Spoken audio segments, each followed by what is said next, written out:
দাদা বলাই কোলে কাঁদছে। আর এই কলিযুগে বলরামের জন্ম কোথায় হয়েছিল মা?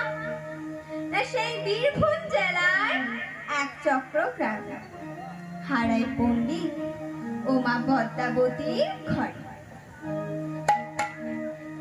রারো